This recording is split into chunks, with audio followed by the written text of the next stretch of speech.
When I was a kid, I remember I wanted to be a priest. Huh? I remember I used even to skip class and going to play football. How? I want to know. Tell me. Been living in Ethiopia almost for 5 years. And you cannot speak Amharic. Tinish. Very tough to actually accommodate to the Ethiopian food. Yeah, and it's only 2 years studying. I was like, 2 years? I asked him, so where's the school? He told me in Ethiopia. No, you need to be good in physics, good in maths to be a pilot. No. Why was it tense? You're already a pilot, for God's sake. Studies, they're not done for me.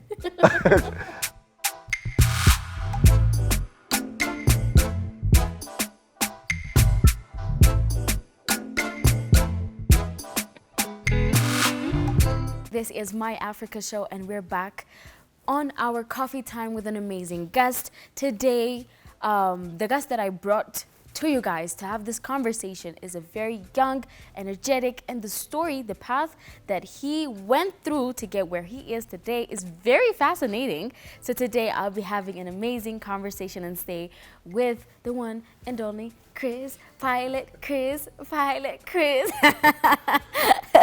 How are you? I'm doing great. How are you? You look fabulous. Thank you so much. Okay, so today I mentioned that I'll be staying with Pilot Chris, but just to get to know you, introduce yourself for our audience. Right. My name is Chris Mutangana. I'm from Republic Democratic of Congo. I was born in Goma, and here I am in Ethiopia. I'm a pilot. And yeah, that's shortly about me. Actually, there's a lot of things to talk about me, but we'll get into that. I know. So, Congo and then Ethiopia. As you told us, you're born in Goma. Yep. So, what was the journey of your childhood? Let's talk about that a little. Let's talk about that. I want to know. And we will lead the story to how you became a pilot. Well, funny enough, when I was a kid, I remember I wanted to be a priest. Huh? Is it actually, that one will surprise you. So, Mom and I actually we used to go every morning before going to the classes when I used to be in kindergarten, even in primary school.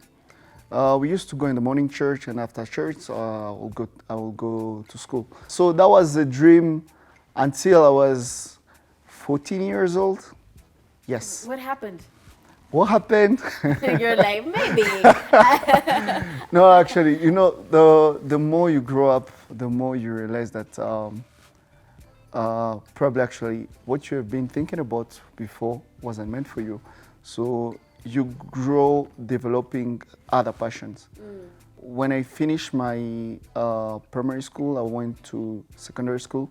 I went to a technical school, so I started studying electronics engineering over there. I didn't completely forget about being a priest, but I was now more into the normal lifestyle of human beings. Life is pretty normal and common among the majority of us until we finish high school, or maybe like after we finish university or like college, then we start thinking, that's when life will hit you hard. So tell me, what was your college life? I want to know. So, as I told you, the more I was going with my studies in college, the more actually I started being passionate about other things. For example? And football. Really? Yeah, I used to play football actually. And at some point actually I was very, very focused on football. I think that was one of my passion when I was in college. I remember I used even to skip class and going to play football. I know actually my parents today, they'll be like, oh, that's you can't do anything about it though. But unfortunately for me, on my last year of secondary school, I actually got injured on my right knee. Okay. And that was so painful. It's one of the things I've left and which even today, I can play, but I can't play as I used to play before. I used to enjoy playing football a lot. So after that now, I started thinking about, okay, right after secondary school, I should continue my studies in technology. So I wanted to do electromechanic engineering in university. Okay. That was actually the point. So that's when things started changing. How? I want to know. Tell me. It's like, I mean, changing in terms like in a good way or bad way? No, in a good way. Okay, thank God. Is she? Yeah, in a good way, in a good way. So by that time, actually, the school to which I went to, secondary school, it was a Catholic school. I now shifted to a place where I started thinking about more, okay, what am I going to do with the knowledge I have right now afterward? So that's where I decided, I was like, okay, which one I'm gonna take? I will go with this way. That's where I decided to continue with technology, which is electromechanic. That was the next step I was to take after that. I mean, for sure, our audience are like wondering, how did he end up in Ethiopia? Because the journey, because you told us you chose the path of staying in the technology. Yeah. And just closing the idea to be become a priest. Exactly. You just like, okay, maybe not now. So how did Chris end up in Ethiopia? In Ethiopia. Tell us the story. Actually, this one, to be honest, myself till today, I don't believe that I actually ended up in Ethiopia. Ethiopia, to be honest, is the least country I would have imagined myself living in too. Okay. And today, I've been living in Ethiopia almost for 5 years. And you cannot speak Amharic. Tinish, tinish. That is the common word. So how did I ended up in Ethiopia? Since I wanted to do electromechanic, I applied in the school in the US, which is Melike University. I got a scholarship, and it was actually a half scholarship, which was actually good for me. And everything actually went smooth by the time. So I got my scholarship, and I was now, the time actually came now to move to the US. Surprisingly enough, I got a scholarship and to go to the US, but actually I wasn't able to proper speak English. Don't ask me how I got that scholarship. You already know that was coming. Yeah, I know that was coming. So I had an interview. Okay. I had an interview with an instructor from Melike University, an English interview to check my English level. So I went, I trained myself. Okay. I actually started reading a couple of books, actually, which can help you to do a quick introduction about yourself and giving a highlight about yourself. And then after that, I have a cousin of mine, actually, who helped me a lot. Okay. By the time actually I came from Goma, I went to Kigali because in Congo we do speak French. It's a French-speaking country. So I had to go to an English-speaking country. So I went to Kigali in Rwanda. The aim of going there actually was to improve my English. Okay. No, actually to learn English. Okay. And I told my cousin, listen, so I have a scholarship. And now something which is going to help me to get that scholarship and get the deal done is I'm going to pass an English proficiency test soon. So you should help me. Just tell me, we'll start playing the role. You ask me a question, I answer those questions. So I got ready and I knew the question I would expect. That's a very risky move to take. It was a very risky move. Yeah. Surprisingly enough, I passed actually the interview. Okay. Now the moment of truth came. Okay. It was going for the interview to the US Embassy in Okay. Kigali. And we were actually 6 who got the scholarship. And we're actually 2 people from Congo. There was 1 girl and me. And the 4 of them actually they were from Rwanda. I was the last one actually to pass to the interview, weren't all in the interview room. Okay. So when there, the first one, the one they asked them question, they all got the visa. And then I was the last one to pass. I went there. I know you're waiting for me to say that. I got it right. But actually, so once it was my turn, Guess actually the question they asked me. I don't know. So the lady, she asked me, are you with others? I was like, yes. Who's gonna pay your tuition fees? My parents. How old are you? I remember I was 19 years old. Okay, yeah. okay. And then I said I was 19 years old. I was like, okay, you got the visa. Go and pay to the cashier office, and then tomorrow you can come and collect your visa. That was the only question they asked me. So now this is the interesting part of this. We left the room. We know that the approval, our visa were approved. Okay, everything is smooth. I was happy. I went out, called my parents. I was like, okay, get my stuff ready. You should actually get for me a ticket. So the next day I'll be, like in the coming days, I'll be flying to the US. I even told my friends, oh, listen guys, so I'll be leaving. Stop. And then What happened? a random number, there is this number actually starting with 002222.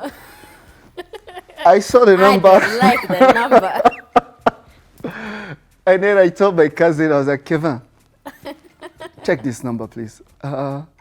Is this a random number? I was like, no, probably this is a number coming from the embassy. I was like, should I pick up? I was like, yeah, I just pick it up. You got no choice. I got no choice at all. Exactly. And then I pick up the call. I was like, okay, is it Chris? I was like, yes. Oh, okay, so don't come again tomorrow to pick your visa. I was like, is there any problem? And they're like, oh, we'll let you know by mail, but just stand by. Don't come tomorrow to pick your visa. Now, I start asking myself questions. And then right directly after that, they send us a mail that in our I-20 actually is the document which proves that you have been admitted to a school. So the school send it and then you bring it to the embassy. So in our I-20, there was a mistake. So since I told you that it was a scholarship, so they actually make a mistake in the place of the scholarship tuition fees. They put actually the tuition fees we're supposed to pay. And the scholarship, they put it out in our parents' fees they were supposed to pay. So they reversed they exchanged the two numbers. So it was just a mistake of numbers. So the embassy requested to the school, and the school actually, they sent us new I-20s. And after that, it was after 7 days. My passport actually did 7 days in the US embassy. Yay! Yeah, so after that, actually, now we were called to the US embassy after the 7 days to go. And What do you mean us? Like, it was not only you? no, it was all of us because the mistake was on all of us documents. Okay. So now we've been called, all of us, to go and Correct the correct I-20. the item. So it was just go and bring the correct one, and yeah, that's it, and pick our visa because we've been approved. So I went to the embassy, went there, it was in the afternoon at 2. On the 24th Oh of my God, you January remember everything. 2019. So I was very confident going with my documents. I went to the cashier. I was like, oh, you have been approved the visa? I was like, yes, my visa was approved. I came just to bring the new I-20. I was like, okay, did you pay? I was like, yes, I paid. I gave the I-20 corrected. And I was like, okay, you'll come back tomorrow for your visa. I was like, okay. I went. The time I was touching the handle of the interview room, I heard my name being called. Why? I was like, oh, Chris, come back, please. Why am I so tense? You're already a pilot, for God's sake. I was so tensed. So actually, I went Okay. back to the first window. The lady told me, please go to window number 4 for the interview. They will ask you questions. All the English ads, they were gone by then. Okay. At the point I reached the Evaporated. window, I don't even remember I got even one word the lady was talking about. I didn't get anything. You didn't answer like the questions. Where were you? No. Actually, first of all, I was nervous. She asked me, what was the problem on your previous document? And the answer was very simple. There was a mistake in the tuition fees. If I could have answered that, it could have been over. I could have gotten my visa approved. And so now they asked me, what was the mistake on your previous documents? Probably I was saying that my parents will be paying for me tuition fees. I went out of topic, out of the subject. The questions you were asking me and the answer I gave, I'm pretty sure it wasn't matching. Yes. So like here, I want to know because, so you tried to get your visa, you know, because you already got the scholarship. So for sure you won't be like saying, oh, okay, I got, you know, rejected. I didn't get my visa, so I'm just gonna be here and just figure out life. For sure you might try it again and again. So what was the journey after you getting Denied? Yes, denied. To be specific, actually, I got denied 4 times. That to show you how hard I tried. I got denied 4 times, 2 times in Kigali, and no, 3 times in Kigali, 1 time in Kinshasa. I even traveled to Kinshasa actually to go and try again over there. So what did you do after that? Like when you got 4 times rejected, like what was your next move? No, I kept trying. I tried Canada. You kidding? No, I'm telling you. I tried Canada. Canada didn't work. Okay. I tried South Africa. Can you imagine even South Africa didn't work? I tried Europe in Poland. Okay. Nothing worked. Even the Angola visa, our neighbor country, I didn't get a visa. You kidding? I'm telling you. It's like you are in Ethiopia, you want to go to Eritrea or Kenya, and they're telling you now, oh, no, you can't come to our country. So my next move after all those rejection, I was like, no, I think studies, they're not done for me. Something I forgot to introduce about myself, I'm a farmer. I do farming. Okay. Yeah, I'm coming from a farmer family. Wow. So okay, I think I'm seeing the picture. I know where You you're see going the picture, with you this. see where I'm going. Okay. Maybe I should focus on the farming, Agriculture, nature. I was like, oh, probably actually I love it. And actually, yes, I do love it. Yeah. But now actually that came and pushed me now. Something was now forcing me to go to that side. And then I told her, like, I think I'll be helping mom to work on the farming and to see actually how productive we can be. True. So now by the time actually I was thinking about that business, a cousin of mine actually called me. He works for Ethiopian Airlines in the airport. And he was like, Chris, it's been a long time. How have you been? I was like, yes, I'm good. I was like, so how your process of going to the US, how is it? I was like, no, bro, just leave it. Like, nothing is working. Nothing actually went well. And I'm planning other stuff, actually. I was like, wait, this one we should talk about it in person. It was a long time, actually, since I've seen him as well. Okay. And then I was like, bro, you look so good. Actually, things are working well for you. Like, how have you been? I was like, oh, no, things are working well. And what about you? I was like, no. As I've told you, on my side, things are not working pretty much well. And I'm actually thinking about starting a business about selling products coming from Goma.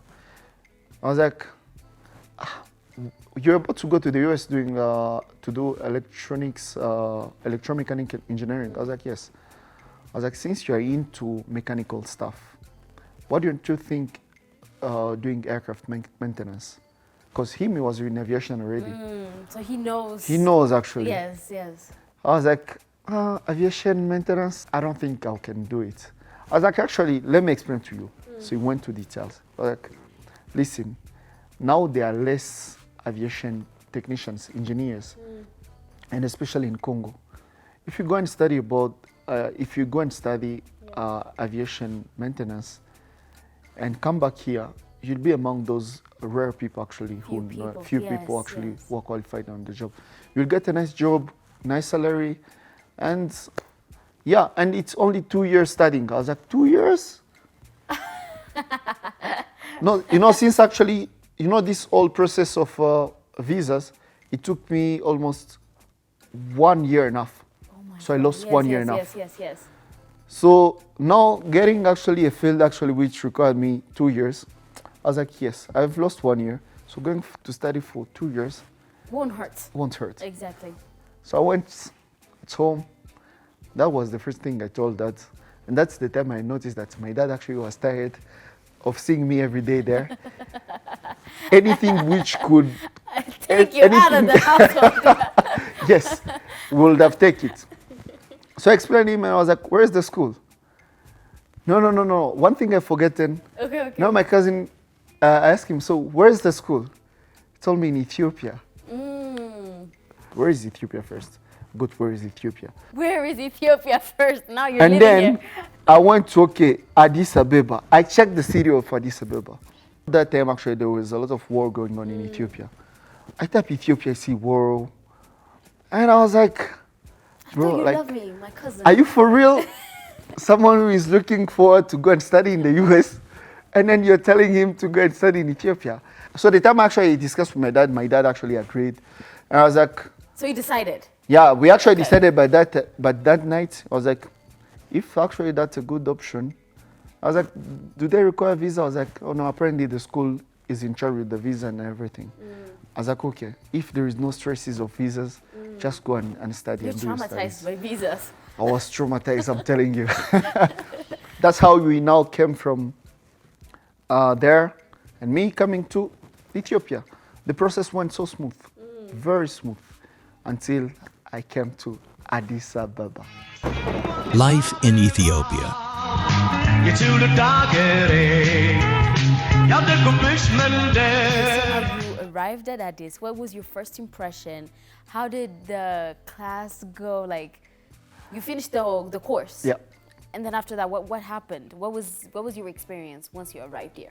So once I arrived in Addis Ababa, it was so strange. New country, new people, the language barrier. How about the language? Like you told That was the first things Yes. actually, the language barrier from the airport actually. I went to the school.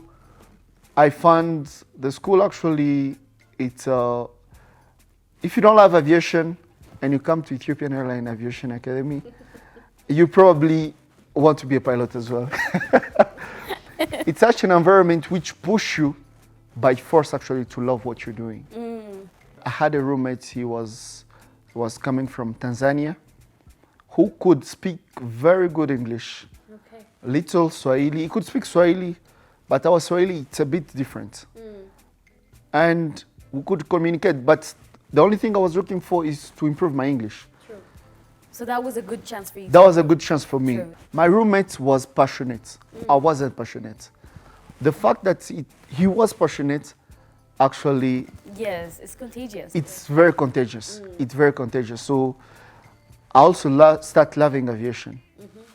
And the time we finished the school, graduated, we got the chance to get a couple of experience in Ethiopian Airlines maintenance of a roll hangar, where we actually got to experience to walk on planes, actual planes. Okay.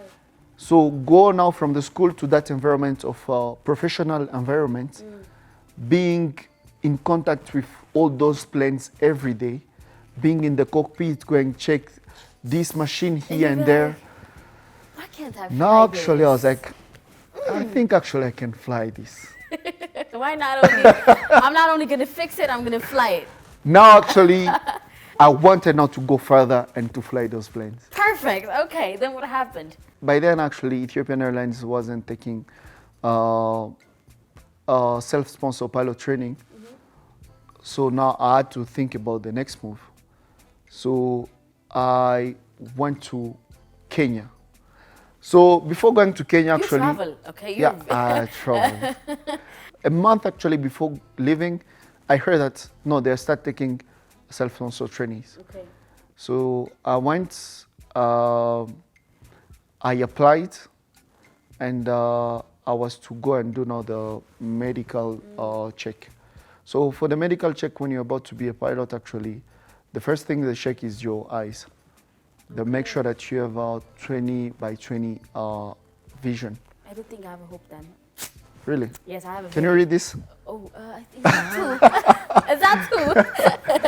So, by the time actually, the policy of the company for initial training, they're very strict with actually people who have a short-sighted problem. I didn't pass the first medical check because I was wearing glasses already. But I tried to explain to the lady that, yeah, I was wearing glasses way before and it can be corrected. But the policy of the company was very strict by then. And I got rejected for the first time. I felt so bad. I was heartbroken actually by the time. It was the whole dream which was being developed, breaking. And I went back home for a few months, and then my friends called me to Kenya and to figure out actually what I can do over there. Either working as a technician and continue my journey as a technician. So I went there aiming to continue my journey as a technician. So my friend actually told me, like, Chris, actually you wanted to be a pilot. They're actually flying school over here. You can actually apply in one of them and do maybe private pilots. So you can fly, your friends, just do some small stuff like that. So I went, obviously in aviation, when you want to be a pilot, you'll pass through the medical process. Yes. It's the first step. It doesn't matter where. So I went, I did my medical over there in Kenya. And fortunately, I passed the medical. Okay. So Surprising. I was now allowed to go and start flying my flying training. So I started my flying training until actually I finished my private pilot license. So now there was one problem. What? The training was going very slow. Okay. The training was going very slow. And I was aiming for higher. You know, actually, once you start flying, it starts burning in you. You want to go higher and higher and higher. Myself, I never seen myself flying for smaller. No. I always aim for bigger things, bigger airlines. Luckily, I had a good friend of mine, Captain Todd from Ethiopian Airlines. He flies he's a captain on the Airbus. So he called me and I was like, no, I actually saw on his post he was to fly to Nairobi. Okay. And I know in Nairobi they have 4 hours ground time and they stay at the hotel at the airport, and I could get to see him. Okay. So I texted him like, Captain, I saw you're flying to Nairobi today. Can you meet? I was like, yeah, sure.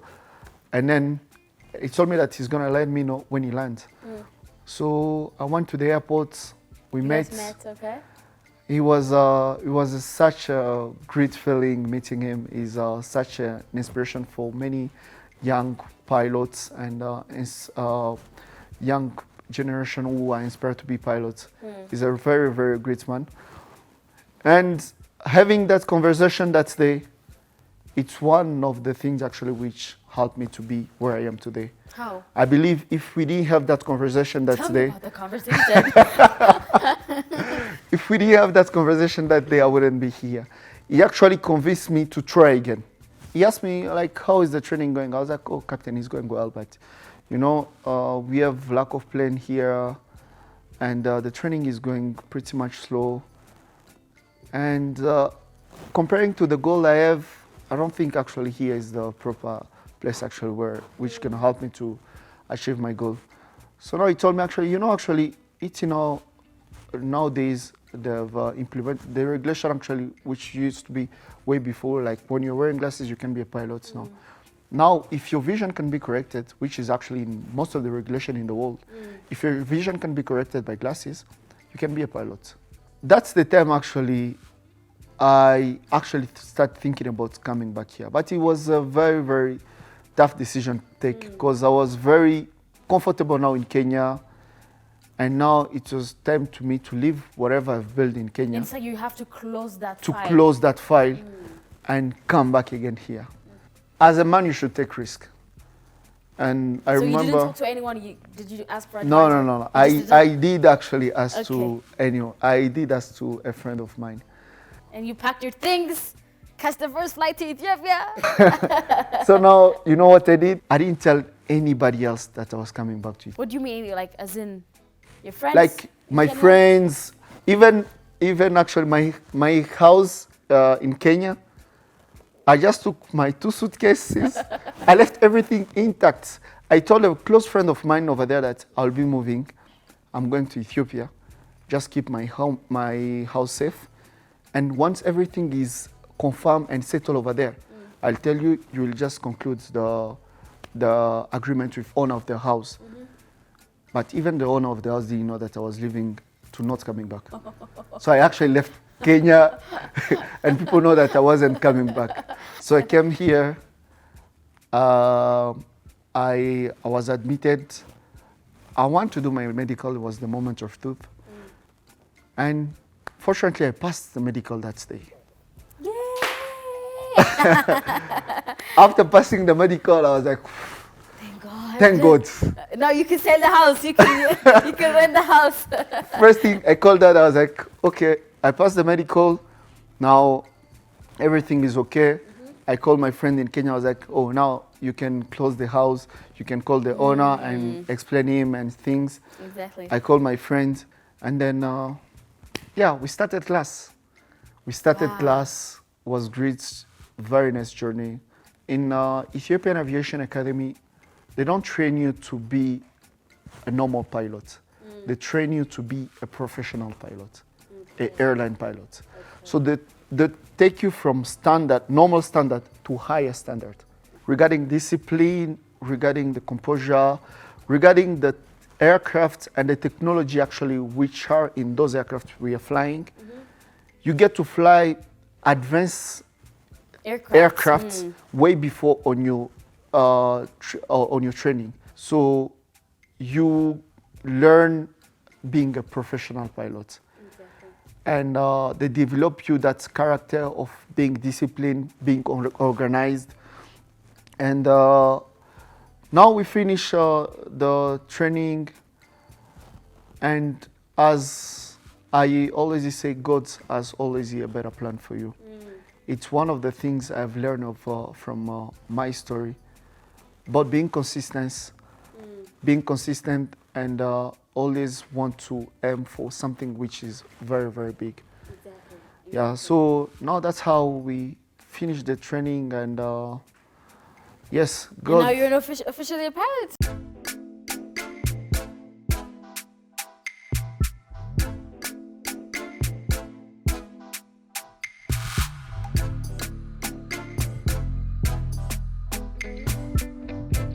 Before you first traveled, when your cousin talked about Ethiopia, you searched about Ethiopia, there was this image that you already had about Ethiopia before coming.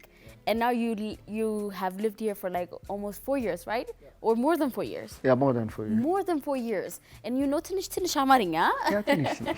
So what was the reality that you found? How do you, what is it that you have found when you came here in Ethiopia and the image that you had before you came? First of all, talking about the culture, it's two different culture. Coming for something else, which is the food, I struggled. I struggled. I see that coming. I first tried the local food. Honest review. I'm telling you, it was very tough for me actually to... 1 out of 10, rate it for me. On myself, 1 out of 10? Yes. For example, like injera, like Injera. Doro. Okay, if you put injera and doro, I'll give it a 4 out of 10. Yeah, I'm sorry for my Ethiopian.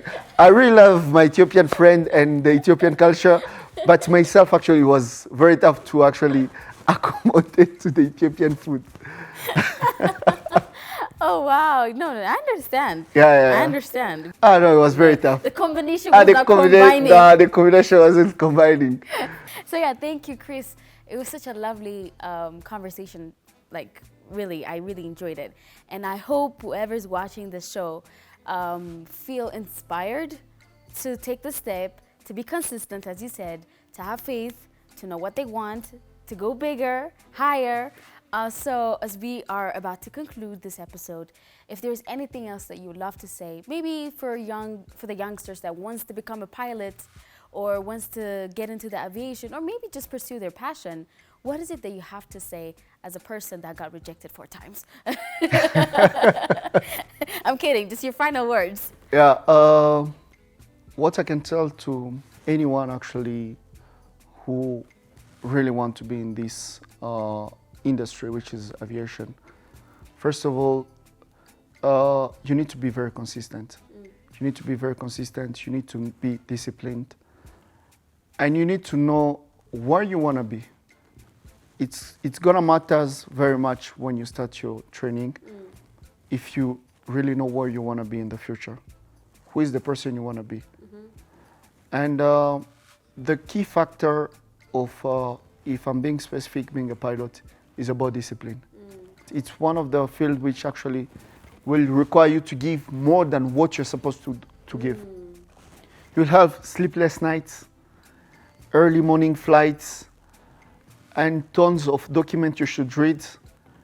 And it's not just about flying it's planes. it's not just about flying planes. It's about knowing what's going on behind that flying planes. It's more than that actually. And something else, it's about life of hundreds of passengers you'll be carrying on board. Anyone can do it. I have friends who came from medicine fields, who are lawyers, who are architects. Today they are pilots. Today there is no limitation which gonna tell you, no, you need to be good in physics, good in maths to be a pilot. No. So you think I have a hope to become a pilot? Of course, yes. Oh, yes! Thank you, thank you, thank you. Yeah, and one thing more. Oh, yes, please, please. I love to thank you also. Oh, no, the pleasure is all mine. Thank you for coming. And I believe it's something which is gonna help more people to not stop trying. Exactly. I tried a lot of time, and to know that your destiny, most of the time, is not where actually you want to be. Yes. God actually has something planned for you. Exactly. Oh my goodness, amazing. Thank you again for the 3rd time. Thank you so much, Chris. Thank you so much too. Okay, so guys, as we conclude this episode, what I would love to say is the actions that we take at this moment is the story that we will tell tomorrow.